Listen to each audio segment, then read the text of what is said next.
Hi, my name is Chango. I'm going to talking about Belatacept and long-term outcomes in kidney transplantation.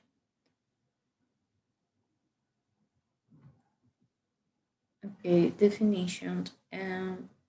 Belatacept is a selective stimulation blocker that has been developed to improve long-term outcomes in kidney transplant recipients by providing effective immunosuppression without the toxic effects of calcineurin inhibitors.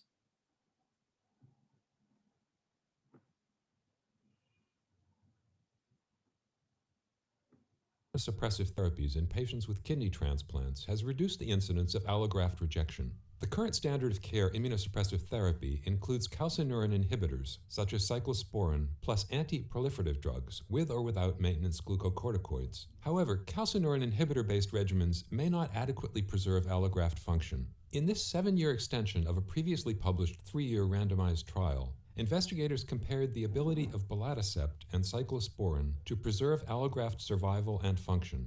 Belatacept is a fusion protein composed of the Fc fragment of human IgG1 linked to the extracellular domain of CTLA4. It blocks T cell co-stimulation, thereby selectively inhibiting T cell activation. 666 patients who had received a kidney transplant from a living or deceased donor were randomized to maintenance treatment, including a cyclosporin based regimen, a less intense belatacept based regimen, or a more intense belatacept based regimen as primary immunosuppression.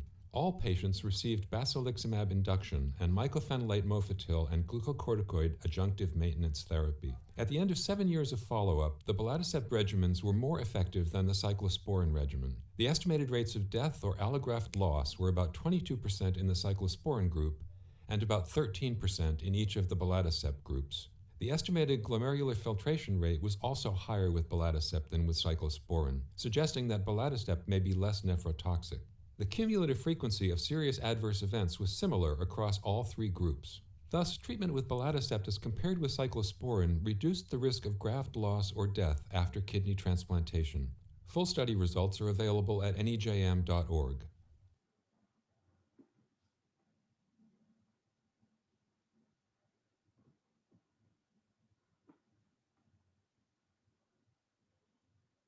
Okay, application in medicines. Belatacept was approved by the US Food and Drug Administration and the European Medicines Agency. A less intensive belatacept regimen is approved for use only in patients who are positive for Epstein-Barr virus, given the increased risk of post-transplantation lymphoproliferative disorder, predominantly involving the central nervous system, and Epstein-Barr virus negative patients. The person report summarized the final efficacy and safety results up to 7 years after transplantation in the intention to treat a population of benefit.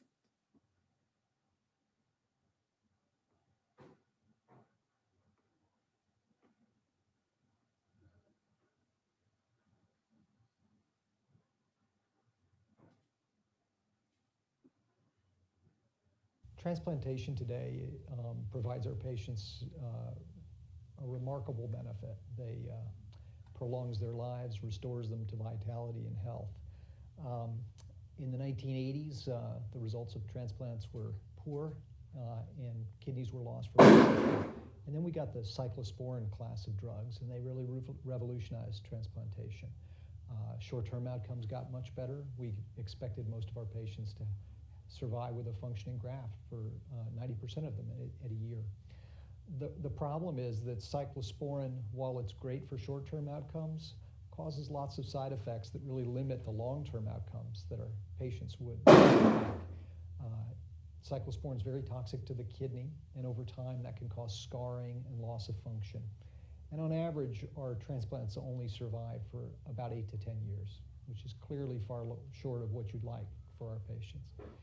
In addition, cyclosporin causes lots of other side effects like diabetes. Perhaps a third of our patients will develop post-transplant diabetes. Almost all of them take blood pressure lowering medications, and most of them medications to lower their cholesterol, because cyclosporin causes all those side effects. So the patients will be on anti-rejection drugs, and then they'll take a handful of drugs to combat the side effects. And all of that leads to premature death from cardiovascular disease. So there's a tremendous need for better drugs to prevent rejection, but without causing all those side effects.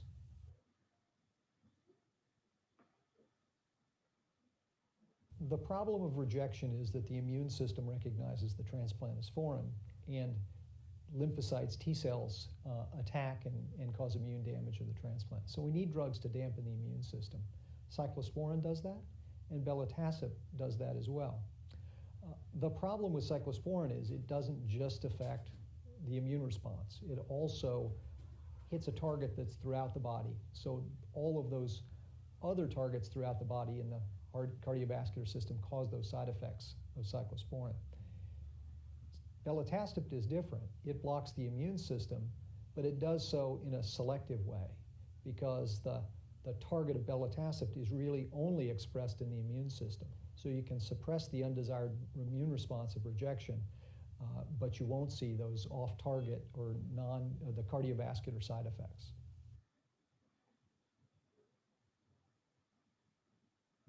Belatacept has been studied extensively in kidney transplants, and those are the results that have just been presented. More than 1,400 patients have been studied in kidney transplant. Conceptually, this drug would also have advantages for other forms of organ transplantation, and studies are ongoing for liver transplant, and conceivably it could be a benefit for all the transplants: heart, lung, intestinal transplant.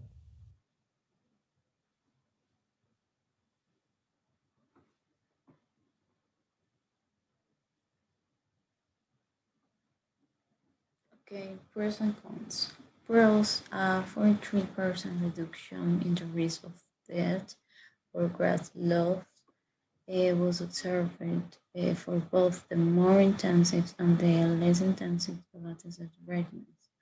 And the main estimated glomerular filtration rate increased over the 7-year period with both Belatacept regimens, but declined with the cyclosporin regimen.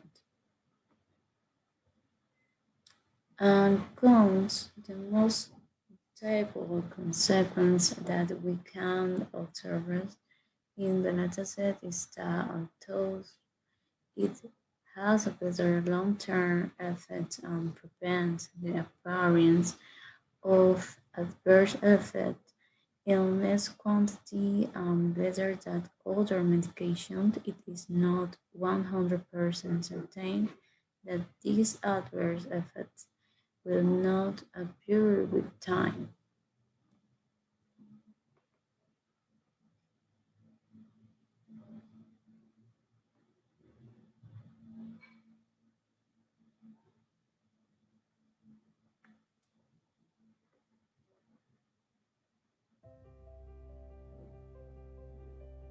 For me, it was a shock because I was perfectly healthy on Tuesday.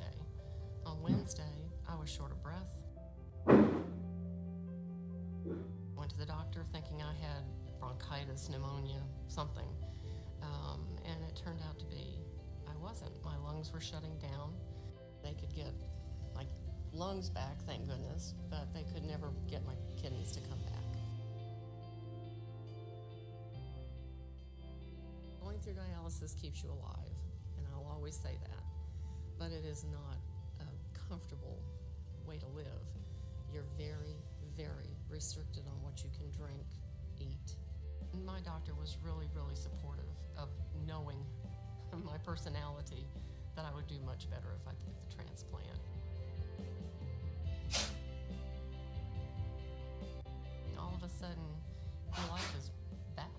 Maybe not quite as normal as it was before, but it's just like a miracle that you can't describe it, how the feeling is. They approached me with it and explained what the study was and why they were trying to have people enter into the study. And at that point, I thought, well, if it'll help somebody else down the road, I'll be my, hero self and I'll do it. The Emory Transplant Center was very involved in the development of the whole class of drugs that Belatacept fits into. The average lifespan of a deceased donor transplant, the most common type would only be 8 to 12 years. But if you're a young person coming to transplant, that means you're looking at potentially needing 2 or 3 transplants for a normal lifespan. So Belatacept offers the first alternative to the cyclosporin type drugs that have been the mainstay actually for nearly 20 years. They offer an alternative that looks like it achieves the good short-term outcomes that we wanted to maintain, but it preserves kidney function and reduces cardiovascular side effects as well. The problem is that the transplants just don't last as long as we'd like them to. The way your body rejects an organ, a transplant, is it recognizes it as foreign. Now that's a good thing in the case of a virus. You want your body to respond to a virus. In the case of a transplant, that's not what we want, and we want to control the immune system. The way the immune system gets activated is first it gets a recognition signal. It says, oh, this is foreign, and it starts a response. But it also needs a second signal, a second set of interactions to occur, and that's called co-stimulation. And Belatacept blocks that second signal, that co-stimulation signal. So the transplant is recognized as foreign, but that go signal, the co-stimulation signal, is blocked.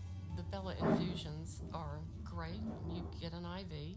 Once that's done, you just sit. And so it's really a easy process. There's really nothing to it. I think for many patients, Belatacept may be an improved quality of life in addition to hopefully an improved survival of their transplanted organ. My customers always ask me where I had my transplant, and I always tell them Emory, and I always tell them I had such a good experience that I think their staff here, and with all the innovations that have come to Emory, to be able to do some of the things that they've been able to do, I think it's just an exciting time. And then after the transplant, it just gives you your life back. It's just like a miracle that can't describe it, how the feeling is. It's just a wonderful experience.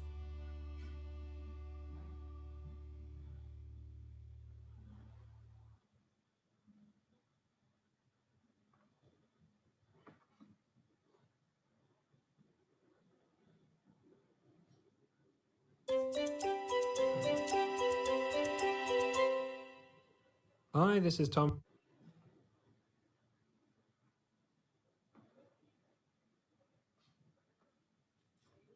Okay, if you're playing two solos, 260 participants were randomly assigned to study groups underwent transplantation.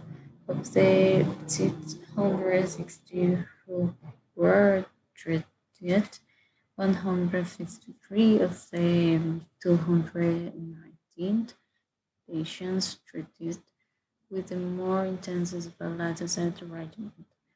163 of the 226 treated with the cyclosporin regimen were followed for the full 84-month period.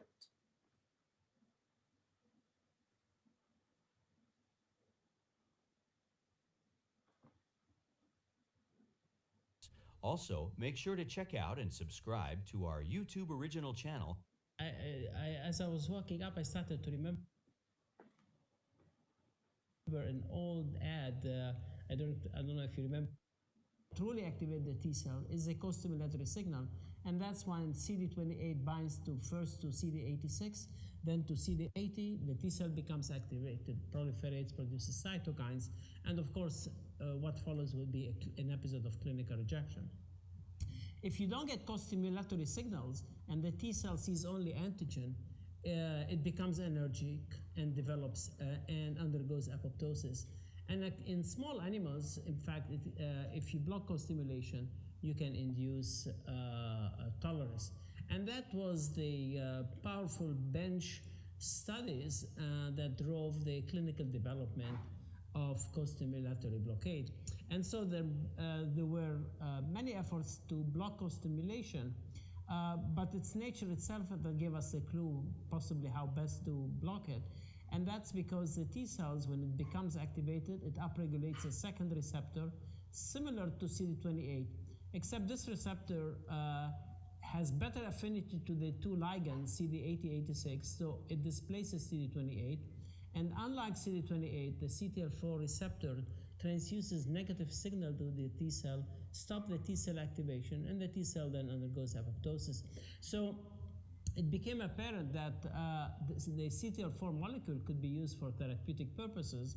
And so in the very early 90s, Bristol Myers developed CTLA4-Ig, which was the extracellular domain of CTLA4, bound to the Fc portion of IgG1 to give it longer half-life.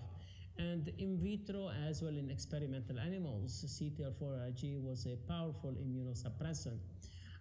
However, when used in primates for organ transplant, it wasn't as powerful. And part of the reason was that its affinity to CD86 was not very good.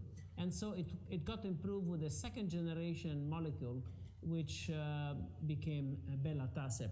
The first generation CTLA4-Ig is approved for use in rheumatoid arthritis, and is a molecule that is being developed for other autoimmune diseases. Why the second generation with better binding characteristics to the two ligands, Belatacept, was developed for kidney transplantation.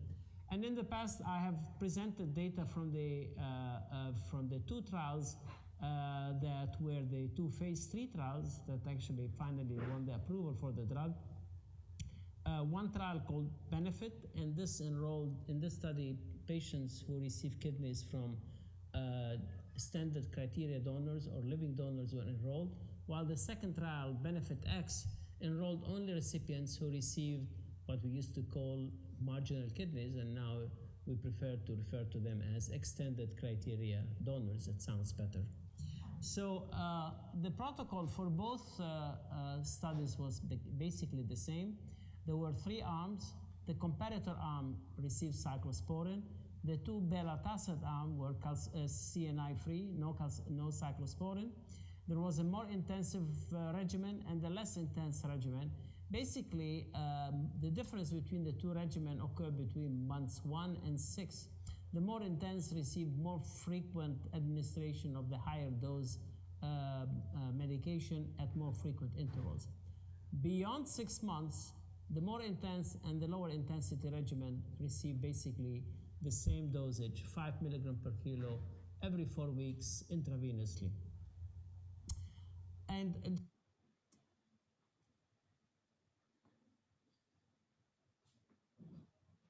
Conclusion is 7 years after transplantation, patient and graft survival and demand EGFR were significantly higher with Belatacept, both the more intensive regimen and the less intensive regimen that with cyclosporine.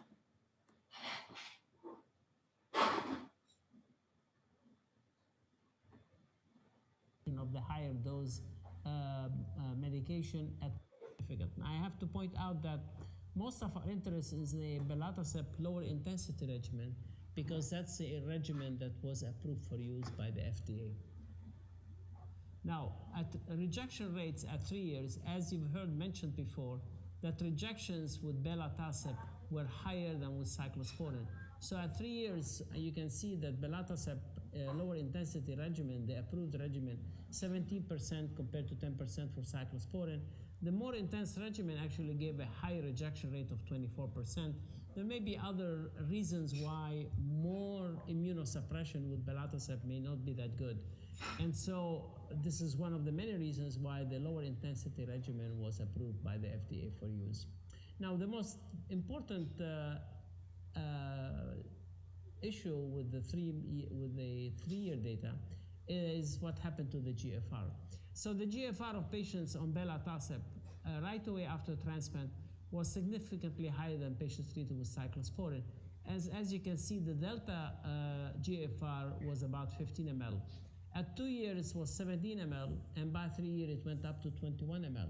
But as importantly, if you look at the um, slope of the creatinine, cyclosporin, as with many other CNI, they have a negative slope. So on average, you may lose about 2 ml per year.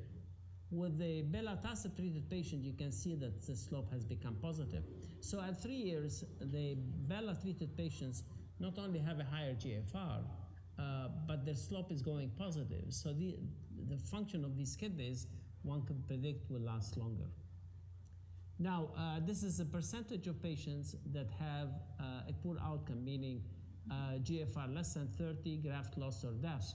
And this is expressed as the probability of surviving free of these 3 endpoints. And as you can see, a higher percentage of patients treated with the 2 arms Bela achieved this endpoint free of having a bad GFR, graft loss or death as compared with cyclosporin. Now, Dr. Schnitzler, using data from the UNOS registry, has a risk predictive model that can predict what happens to kidneys over the long term. And using that model, and based on the GFR at 3 years, rejection rates, as well as the donor characteristics, projected that patients who are treated with the lower intensity regimen would have about a half-life 2 years greater than patients who were treated with the CNI. Now, this is again projected survival based on 3-year data. This is a second study, the BENEFIT-X. Again, as I said, this is the extended criteria study. Again, there was better GFR in the patient, better survival, but this is not statistically significant as compared to patients treated with cyclosporin. This is just numerical difference.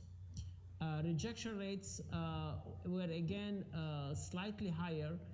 The issue with the rejection rate is not that they weren't, statistically significant between LI and the cyclosporin, but interestingly, when they occurred, they were histologically more severe. They were not antibody-mediated rejection; they were cellular rejection, but the histology of this rejection was more severe. So thank you.